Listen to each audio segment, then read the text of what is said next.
Jail से आने के बाद केजरीवाल का बड़ा ऐलान। केजरीवाल 2 दिन में देंगे सीएम पद से इस्तीफा। क्या है केजरीवाल के इस्तीफा देने की वजह? सुप्रीम कोर्ट ने केजरीवाल पर लगा रखी है कई सारी पाबंदियां। दोस्तों,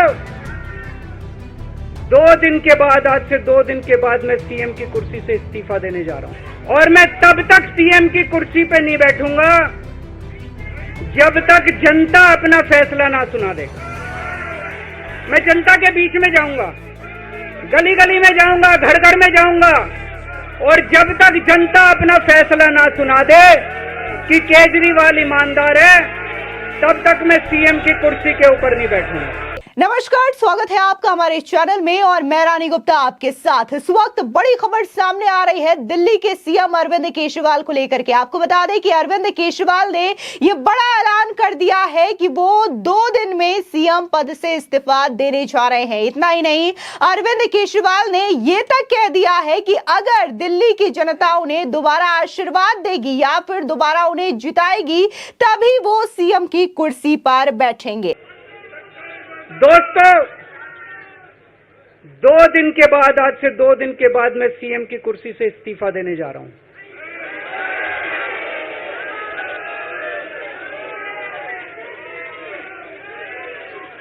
और मैं तब तक सीएम की कुर्सी पे नहीं बैठूंगा जब तक जनता अपना फैसला ना सुना दे। मैं जनता के बीच में जाऊंगा, गली गली में जाऊंगा, घर घर में जाऊंगा और जब तक जनता अपना फैसला ना सुना दे कि केजरीवाल ईमानदार है, तब तक मैं सीएम की कुर्सी के ऊपर नहीं बैठूंगा। आपको बता दें, दरअसल जमानत मिलने के बाद अरविंद केजरीवाल जेल से रिहा हो चुके हैं और ऐसे में उन्होंने आज पहली बार अपने कार्यकर्ताओं को दफ्तर में संबोधित किया, जहां पर उन्होंने यह बड़ा ऐलान कर दिया है। दरअसल आपको बता दें कि शराब घोटाला मामले में सीबीआई केस को लेकर के सुप्रीम कोर्ट ने अरविंद केजरीवाल को जमानत दी है और उसके बाद उनका यह बड़ा ऐलान कई सारे मायनों से खास माना जा रहा है। और जिस तरीके से उन्होंने ये कहा है कि 2 दिन में वो सीएम पद की कुर्सी से इस्तीफा दे देंगे और इसी के साथ ही जब तक दिल्ली की जनता दोबारा उन्हें अपना आशीर्वाद नहीं देती, यानी कि दोबारा वो चुनाव नहीं जीत जाते, तब तक वो सीएम की कुर्सी पर बैठने वाले नहीं हैं। अब ऐसे में कई सारे लोग ये कह रहे हैं कि क्या ये सिर्फ अरविंद केजरीवाल का एक पॉलिटिकल स्टंट है या फिर सहानुभूति बटोरने का एक नया तरीका है? क्योंकि आप सवाल ये उठता है कि 2 दिन का टाइम क्यों, रिजाइन करना था तो आज क्यों नहीं किया? मुझे लगता है ये एक तरह से फिर एक ड्रामा करने की रचने की कोशिश है कि मैं तो रिजाइन करना चाहता हूं, लोग रिजाइन नहीं करने देना चाह रहे, मेरे कार्यकर्ता रिजाइन नहीं करने देना चाह रहे। लेकिन जिस प्रकार का लोगों के अंदर आज गुस्सा है दिल्ली के अंदर कि आप रिजाइन क्यों नहीं कर रहे हो, पहले आपने रिजाइन करना चाहिए था जब आप जेल के अंदर थे। अब चूंकि सुप्रीम कोर्ट का ऑर्डर है कि आप ना सचिवालय जा सकते हैं और ना आप कोई फाइल साइन कर सकते हैं, तो आपके मुख्यमंत्री बने होने का औचित्य क्या है? इसलिए मेरा मानना ये है कि ये तो जो दिल्ली की जनता और हिंदुस्तान की जनता आज सवाल पूछ रही है, उससे डर कर आप ये इस तरह का ड्रामा रच रहे हैं और कुछ नहीं है। अगर आपने रिजाइन करना था तो आज ही कर देते कि मैं रिजाइन करने जा रहा हूं। ये 2 दिन का समय क्यों है, सवाल ये उठता है। इसलिए मेरा मानना ये है कि सुप्रीम कोर्ट के ऑर्डर आने के बाद ये अवश्यभावी हो गया था कि आपको रिजाइन करना पड़ेगा। सवाल सिर्फ यही है। आपको बता दें कि अभी हरियाणा में चुनाव होने वाले हैं और हरियाणा में पार्टी लगातार चुनावी प्रचार कर रही है। आपको बता दें कि खुद अरविंद केजरीवाल की पत्नी सुनीता केजरीवाल भी कई दफा हरियाणा में चुनाव प्रचार करती हुई नजर आई हैं। ऐसे में कई मायनों में कहा जा रहा है कि कहीं ना कहीं अरविंद केजरीवाल एक पॉलिटिकल स्टंट यहां पर करने की कोशिश कर रहे हैं, जिससे जनता की सहानुभूति वो बटोर सके। लेकिन हकीकत तो यह है कि सुप्रीम कोर्ट ने अरविंद केजरीवाल पर कई सारी बंदिशें लगा रखी है, कई सारी शर्तों के साथ अरविंद केजरीवाल को यह जमानत दी गई है, जिसमें पहली शर्त तो यह है कि मुख्यमंत्री के तौर पर अरविंद केजरीवाल किसी भी फाइल पर दस्तखत नहीं कर सकते जो कि सरकारी विभागों से जुड़ी हुई है। इसके अलावा अगली शर्त तो खुद यही है कि अरविंद केजरीवाल मुख्यमंत्री के दफ्तर नहीं जा सकते। इसके अलावा और भी सारी बंदिशें हैं जो कि सुप्रीम कोर्ट ने अरविंद केजरीवाल पर लगा रखी है, जिसमें जिसमें यह भी है कि अरविंद केजरीवाल विदेश नहीं जा सकते, उन्हें प्रतिदिन हाजिरी लगानी होगी, हफ्ते में जाकर के वो पुलिस के सामने हाजिरी लगाएंगे कि अरविंद केजरीवाल इसी शहर में मौजूद है। इसके अलावा यह भी कहा गया है कि अरविंद केजरीवाल मुख्यमंत्री हैं और वो किसी भी गवाह को प्रभावित कर सकते हैं। ऐसे में ना तो वो किसी गवाह से मिल सकते हैं और ना ही सबूतों के साथ छेड़छाड़ करने की कोशिश कर सकते हैं। तो ये तमाम जो बंदिश है वो बकायदा सुप्रीम कोर्ट ने अरविंद केजरीवाल पर लगा रखी है। अब पहली जो सबसे मेन बंदिश है, जो मेन पाबंदियां हैं कि अरविंद केजरीवाल मुख्यमंत्री के दफ्तर नहीं जा सकते और मुख्यमंत्री के तौर पर किसी फाइल पर दस्तखत नहीं कर सकते। तो इस चीज को लेकर के कई सारे सवाल उठ रहे हैं कि खुद जब अरविंद केजरीवाल दफ्तर नहीं जा पाएंगे और फाइल्स पर दस्तखत नहीं कर पाएंगे तो आखिर उनका सीएम की कुर्सी पर बैठने का हक ही क्या है? किस अधिकार से वो सीएम की कुर्सी पर बैठ सकेंगे जब वो कोई फैसला ही नहीं ले सकते? जिसकी वजह से कहा यह जा रहा है कि यही वजह है कि अरविंद केजरीवाल ने इस्तीफे की पेशकश कर दी है ताकि वो जनता से अपने लिए सहानुभूति बटोर सके, जनता का कुछ सहानुभूति वोट जो है वो अरविंद केजरीवाल और उनकी पार्टी को मिल सके। देखिए, अरविंद केजरीवाल का पीआर स्टंट है। उनको ये समझ में आ चुका है कि दिल्ली की जनता के बीच में उनकी छवि एक कट्टर ईमानदार नेता की नहीं परंतु एक कट्टर भ्रष्टाचारी नेता की हो चुकी है। आज आम आदमी पार्टी एक कट्टर भ्रष्टाचारी पार्टी के रूप में देश भर में जानी जाती है। अपनी इस पीआर स्टंट के तहत वो अपनी खोई हुई छवि को वापस पहुंचाना चाहते हैं, परंतु दिल्ली की जनता ये पूछ रही है कि आज दिल्ली की जनता के सामने 3 बातें स्टैब्लिश हो चुकी है। एक, अरविंद केजरीवाल जी कहते हैं कि उनका 0 बैंक बैलेंस है, तो भाई इतना बड़ा शीश महल कैसे बना लिया आपने? अरविंद केजरीवाल जी कहते हैं कि भाई मैं दिल्ली की जनता के बीच में जाऊंगा और तब तक कोई और मुख्यमंत्री मैं बनाऊंगा। मतलब साफ है कि ये सोनिया गांधी वाला मॉडल अप्लाई करना चाहते हैं कि एक डमी, जैसे मनमोहन सिंह को एक डमी प्रधानमंत्री बना दिया था और पीछे से सरकार चलाई, इसी तरीके से चलाना चाहते हैं। और तीसरा, उनको आज समझ में आ गया है कि आज आम आदमी पार्टी दिल्ली का चुनाव हार रही है और उनके नाम पे दिल्ली की जनता वोट नहीं कर सकती, इसीलिए किसी दूसरे को बलि का बकरा बनाना चाहते हैं फॉर द टाइम बीइंग। इन सबसे यही स्थापित होता है कि आज आम आदमी पार्टी दिल्ली की जनता के सामने एक कट्टर भ्रष्टाचारी पार्टी है, जिसने दिल्ली में सिर्फ और सिर्फ दारू सस्ती करी परंतु बच्चों की शिक्षा के साथ खिलवाड़ किया, मोहल्ला क्लिनिक के नाम पे झूठ फैलाया। आज दिल्ली की जनता आम आदमी पार्टी से सवाल पूछ रही है, इतना झूठ क्यों? सत्ता बचाने के लिए इतना झूठ कब तक? कुछ तो शर्म करो। देखिए, वो सुप्रीम कोर्ट और हाई कोर्ट का अपमान कर रहे हैं। इन सभी केसेस के अंदर हाई कोर्ट और सुप्रीम कोर्ट ने अपनी सुनवाई करी है। ये कहकर अरविंद केजरीवाल जी दर्शा रहे हैं कि कैसे वो इस देश की न्यायपालिका का अपमान कर रहे हैं। इसमें सीएम न सीएम बनने का कोई मतलब ही नहीं। हम लोग तो बहुत पहले से कह रहे थे कि इसे सीएम पद से छोड़ देना चाहिए।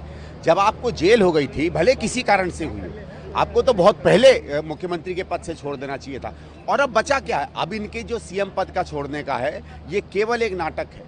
देखिए, ये दुनिया के इतिहास में शायद पहली बार हुआ है कि कोई चुना हुआ व्यक्ति जो जेल जाता है, जब जेल से निकले तो उसको सुप्रीम कोर्ट कहे कि तुम खबरदार जो एक फाइल तक छुई या तुम कुर्सी पर बैठे। आपने देखा होगा, हेमंत सोरेन साहब जेल गए थे, जब वो निकले कोई उन पर शर्त नहीं लगाई गई। बहुत से मुख्यमंत्री हैं, बहुत से मंत्री हैं, जब जेल रिहा हुए हैं बेल पे, तो उन पर तो कभी कोई शर्तें नहीं लगाई गई। केवल इन पे क्यों शर्त लगाई गई? और इसीलिए शर्त लगाई गई है क्योंकि देखिए, बेल देना सही है, हम उसका भी समर्थन करते हैं और सुप्रीम कोर्ट ने भी दिया। सुप्रीम कोर्ट को भी ये डर है कि ये आदमी जाकर जो सबूत है उसके खिलाफ उसको मिटा देगा, ये डराएगा, धमकाएगा। जब मुख्यमंत्री जैसे व्यक्ति को कहा जाता है कि खबरदार तुम किसी गवाह के साथ मिले भी, तो इसका मतलब है इसको एक आम क्रिमिनल की तरह एक तरीके से सुप्रीम कोर्ट ट्रीट कर रहा है। इसके बाद कोई नैतिकता नहीं बच जाती है केजरीवाल की। लेकिन केजरीवाल और नैतिकता में मुझे नहीं लगता किसी भी तरीके आसपास का कोई संबंध है।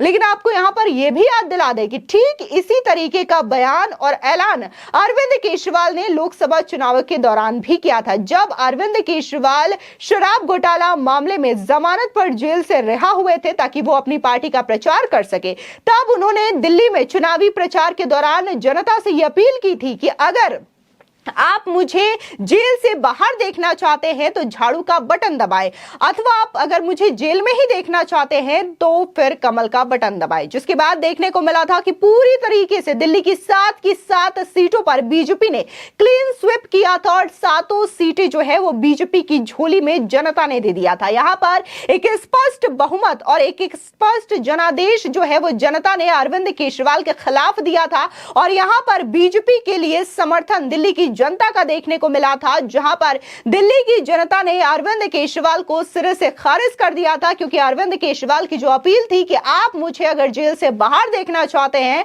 तो आम आदमी पार्टी को वोट करें। और यहां पर आम आदमी पार्टी का एक भी प्रत्याशी लोकसभा चुनाव नहीं जीत पाया था और दिल्ली में 7 की 7 सीटें बीजेपी की झोली में चली गई थी। अब एक बार फिर से अरविंद केजरीवाल विधानसभा चुनावों को ध्यान में रखते हुए इस तरीके के दावे, इस तरीके के जो ऐलान कर रहे हैं, इसको लेकर के कई सारी चर्चाएं राजनीतिक गलियारों में होने लगी है। लोगों का यही कहना है कि एक बार फिर से अरविंद केजरीवाल जो हैं वो पॉलिटिकल स्टंट कर रहे हैं, लोगों की सहानुभूति बटोरने की कोशिश कर रहे हैं, क्योंकि वो अभी जेल से जमानत पर बाहर आए हैं और कोई ना कोई तो वजह उन्हें चाहिए जिससे वो अपनी पार्टी को बैकअप, उनकी पार्टी ला सके, मजबूत हो सके। और हरियाणा में चुनाव है तो पंजाब के बाद हरियाणा में भी अरविंद केजरीवाल अपने पैर पसार रहे हैं ताकि वहां पर भी उन्हें अच्छी खासी सीटें मिल सके। लेकिन यहां पर हरियाणा चुनाव की अगर बात करें तो यहां पर कहीं ना कहीं जो लड़ाई है वो टफ फाइट देखने को मिल रही है बीजेपी और कांग्रेस के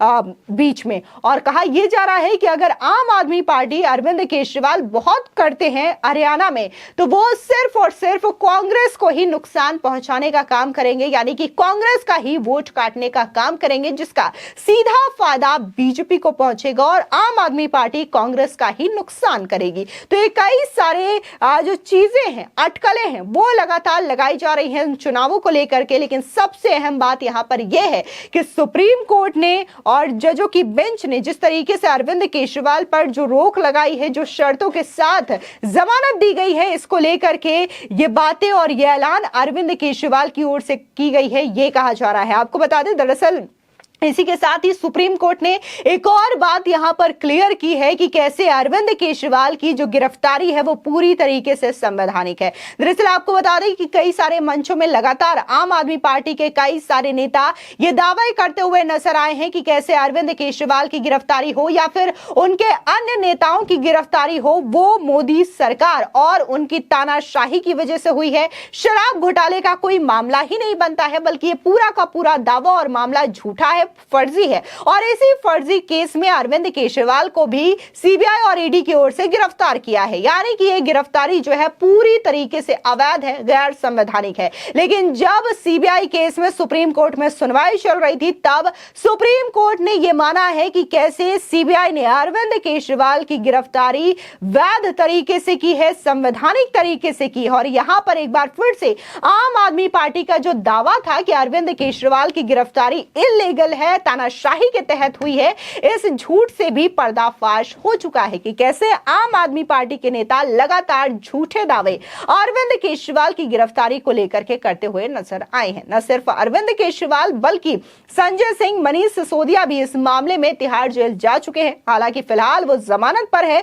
लेकिन लगातार शराब घोटाला मामले और मनी लॉन्ड्रिंग मामले को लेकर के आम आदमी पार्टी के कई सारे दिग्गजों के ऊपर जांच एजेंसियों का शिकंजा कसा हुआ है। फिलहाल इस पूरे मामले को लेकर के आपकी क्या राय है, हमारे कमेंट सेक्शन में जरूर बताएं। धन्यवाद।